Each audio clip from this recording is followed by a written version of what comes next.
Good morning. My name is Umi Ahmed Mikidash, and you are listening to Your Voice on Radio Era Environment. Your Voice with Aliyu Sadiq. Aliyu Sadiq, a circular economy specialist, social entrepreneur, and a climate justice activist. A climate justice activist leading grassroots climate action and developing sustainable solutions. As the founder of EcoCycle, a social enterprise and a climate activist, he is in Dubai at the 20th UN Climate Change Conference.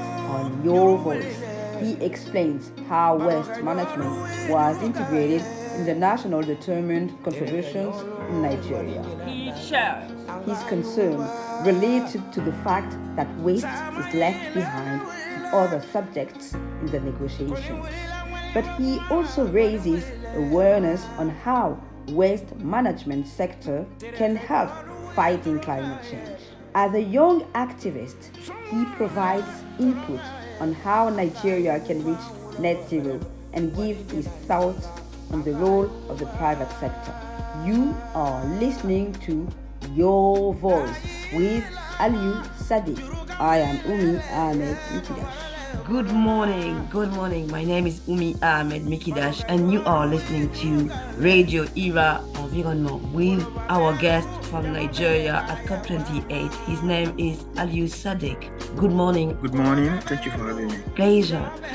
Could you please introduce yourself to our audience? Thank you. Okay, my name is Aliyu Sadiq, and I'm a climate activist and a circular economy professional from Nigeria, and I'm also the executive director of EcoCycle Development Foundation, working on circular economy and climate action empowerment for young people. There has been the part of the waste sector that has been neglected in the climate change conversation, and that is not so good because you have, for example, in Nigeria, 9% of the greenhouse gas emissions coming from the waste sector, and this is from the landfills, from the pollution.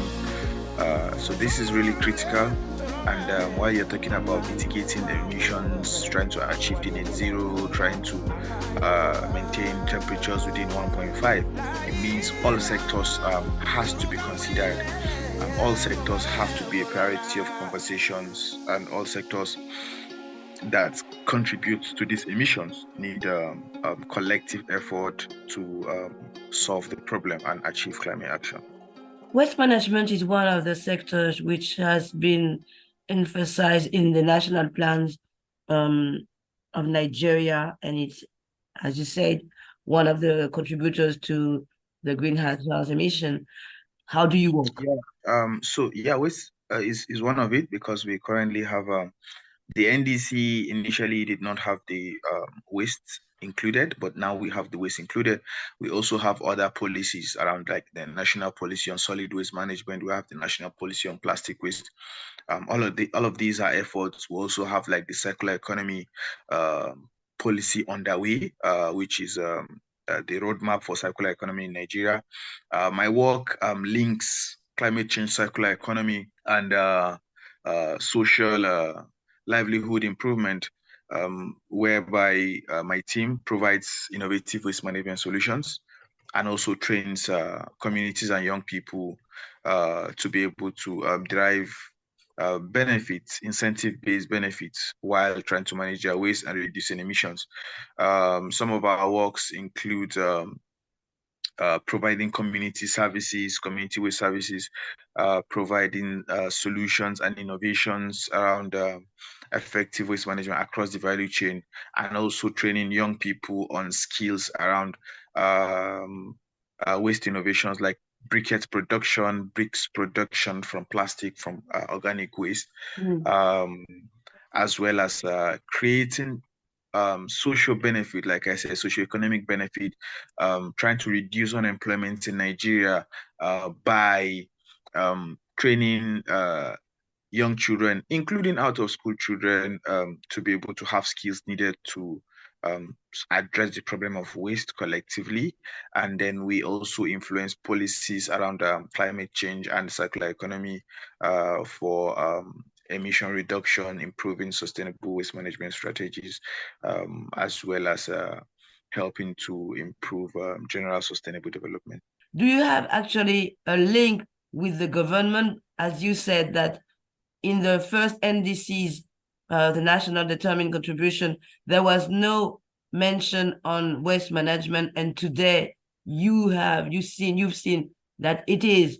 How do you actually work with the government and the children? Is it a partnership with the schools and the government and the states? How do you work exactly? So with the subnational governments, that is with the states, we have strong partnership with the states in terms of projects, in terms of the community waste management innovations, and we've been working with the state government for 3 years, and this has really yielded good results. So we are able to utilize their facilities for um, waste resource collection, recoveries, preventing this waste from getting into more dump sites and more rivers, which causes increased pollution. In terms of the policy angle, the government has also been doing a lot, especially in the angle of policy. So we come in as stakeholders from the civil society, from the private sector, to contribute to this policy development, policy review, and towards ensuring that all voices are included in a national policy that affects the country. So that is how we come in the angle of policies. And in terms of training, we have done a lot of trainings, figuratively about over 10,000 women and youths have been trained in Nigeria around various waste management, waste to wealth, waste recycling trainings. And this has been in partnership with the government, the Ministry of Environment, the Ministry of Youth and Sports. All of these are ways to create empowerment while trying to address the problem of waste. It is all over Nigeria or only in Abuja? So for the trainings, it has been all over Nigeria, all regions. How do you link the treaty against plastic pollution, which was on discussion in Nairobi, to the negotiation? So the INC, which is basically on the plastic and other waste treaties, and linking it to COP, which, like I mentioned earlier, there has been much more conversations on the climate angle, and you have more of the focus on adaptation around agriculture, around the transport, the mitigation. You have more focus of a lot of the stakeholders on the fossil fuels industry. But that is why I said there is really need for the prioritization of also the sector to become integral into these negotiations. It is treated as a sub topic and not like a major topic. So even when you have negotiations around mitigation, adaptation, you don't get that as a concrete basis for negotiations. So that is another, I think, conversation we had during a roundtable a few days ago, and the conversation was focused on that the sector might contribute little to emissions, but the sector has the potential to contribute 20% to solving the climate problems. So this is another angle of advocacy ongoing to ensure that the waste sector is integrated into the negotiations proper. I see. So it means that actually the waste management is not treated like a subject which should be emphasized, like something that it can be in the negotiation. It's actually behind.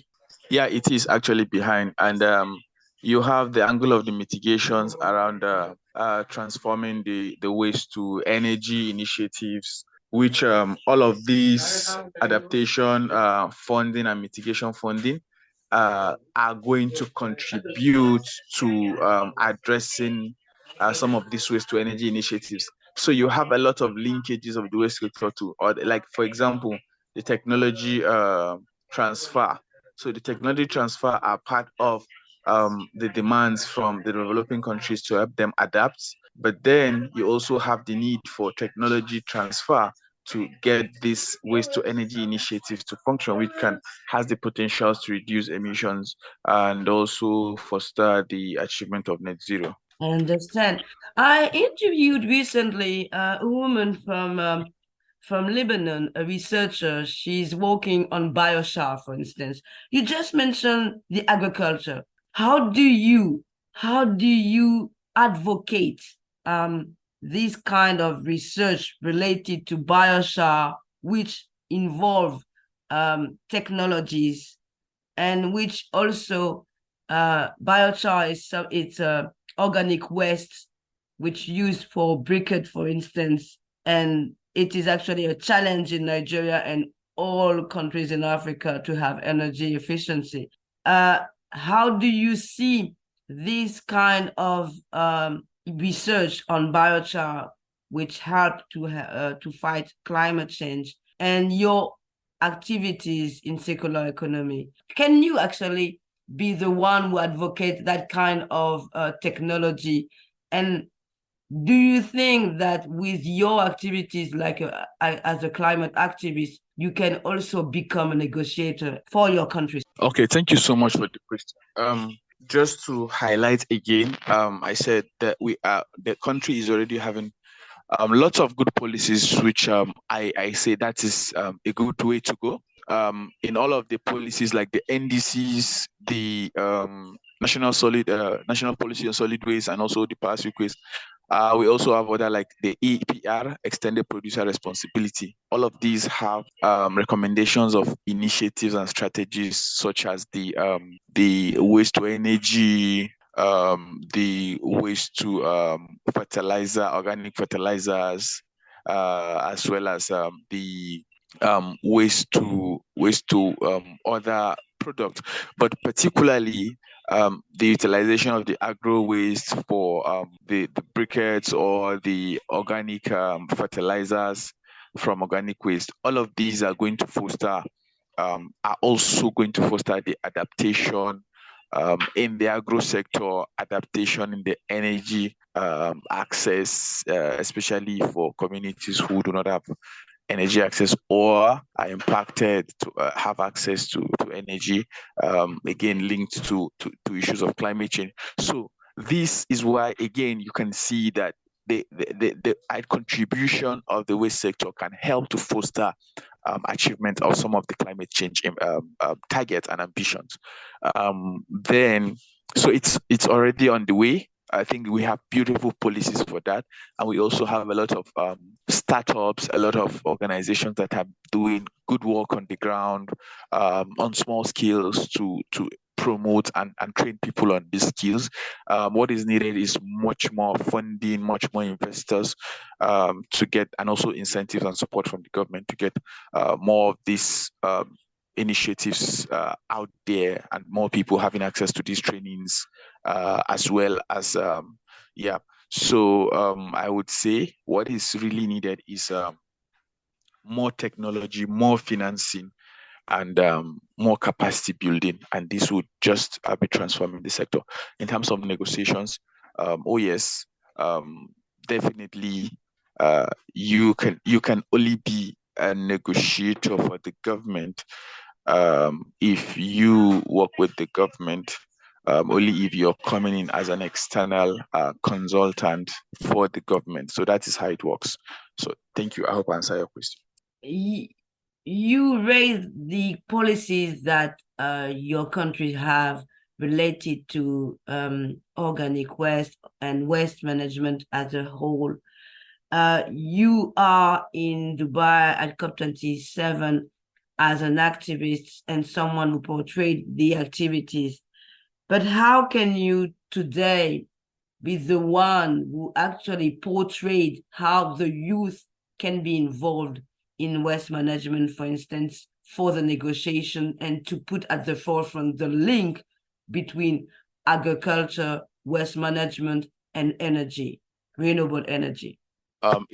It is highly interlinked, and conferences like these give you the opportunity to interact with your the government, the top officials in government, and make recommendations to them. So just like yesterday, we had the National Day for Nigeria, and we had the ministers, we had the director generals and the rest, and we had there was a roundtable with young people involved, people in the civil society and private sector, and some of these recommendations were made, and it's an avenue to put in to take a chair to the table to bring youth on board, to suggest avenues for the government to work with young people, and also advocate for the cause, give them reasons to understand the cause and to buy into the idea of the cause. Just like I said about the angle of the exclusion of the waste sector, and again, its inclusion after series of recommendations and the reason why. So that is what we are passionate about, and that is what we are contributing. I see. It is your first time in UN Climate Change Conference? No, it's not. It's not. What kind of solution you would bring for Nigeria, and what did you learn so far related to this not the negotiation only, but the conference related to the capacity building, for instance? Oh yeah, I think it is to just do more work. The solutions are there. It's to build more effective synergy with the government, the private sector, and international partners to ensure that some of the work we are already doing gets more amplified. There's more synergy support from the government to help them, and they also help make more impact. And basically, that's it. There has been a lot of knowledge exchange. There has been a lot of networking. There has been a lot of conversations ongoing, and we just hope that the negotiations will be fruitful towards addressing the impact, and then also there will be much more pressure to ensure that the commitments of the agreements at COP27 and amongst other agreements are met. And basically, that's it. And related to the private sector in your country, today there is this ongoing debate related to the fossil fuel phase out. Your country, the oil producer, and it has intended to reach net zero by 2060. There are in Dubai more than 2,060 companies on fossil fuels. How do you see the private sector of your country related to the phase out of fossil fuels? And do you think that the private sector, the national private sector, could help this phase out of fossil fuels? And do you think that your country will use renewable energy without fossil fuels one day? Yeah, definitely, and hopefully, because the world is transiting, and you have countries beginning to adopt targets and ambitions for electric vehicles, renewable energy transitions. And Nigeria has also made a commitment, which it also has the energy transition plan. By 2030, it has targets. By 2060, it has targets. For the private sector, I think, especially the oil sector, it's really not a good deal for them. But gradually, I believe that they would have to just transition as well, because the world is moving, and you have to move with the world, else it will leave you behind. So definitely, Nigeria will transition one day. It might take some while, but definitely, and that's we are also in pressuring that. We are also pushing for that, and we are for renewable energy, and also a sustainable, just transition. I see. So you describe yourself as social entrepreneurs. What is a social entrepreneur in terms of waste management in your countries, for instance? How do you describe yourself? Yeah, so creating solutions and also creating economic benefit for people. basically fostering sustainable development where the people benefits, the environment is healthier, and the economy is more stabilized. So you're also helping the country to generate revenue. I see. And so far, how many people you have to become entrepreneurs, social entrepreneurs in your country? I didn't get that question. So far, how did you, because you said that you are working with the government and you're working with the youth, do you inspire people to become social entrepreneurs? Yeah, so one of what we do is to create solutions that create jobs.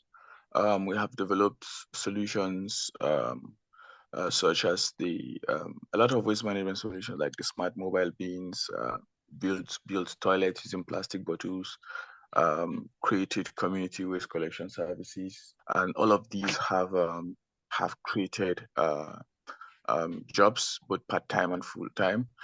We have currently about 9 people who are either getting more income from the smart mobile bin operations, or you have people who are employed to get to collect waste and also all of that. And also in terms of training, a lot of young people, that's I would say specifically more than 10,000 women and youth with various skills that can enable them to put into practice. We have trainings for women that we call it the project waste free, that they now gather their plastics and waste, and they get to exchange it for money, linking them to recycling companies who buy them. We've done this in like 4 communities, and we have about 20 women currently earning from this exchange and collecting the waste from their environment. So these are examples. Thank you. Thank you. A message for your people in Nigeria, but also our audience, because we used to have our guests speaking in their own language and say their message to the world and to their people. What can be the message, and can you say it in your local language? I'm trying to see how to put the words in my local language. Okay. Okay.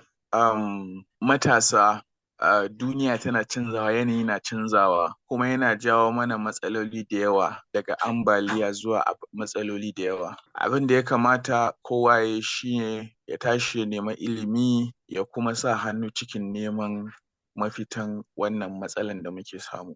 A haɗe za mu iya neman mafita mai inganci.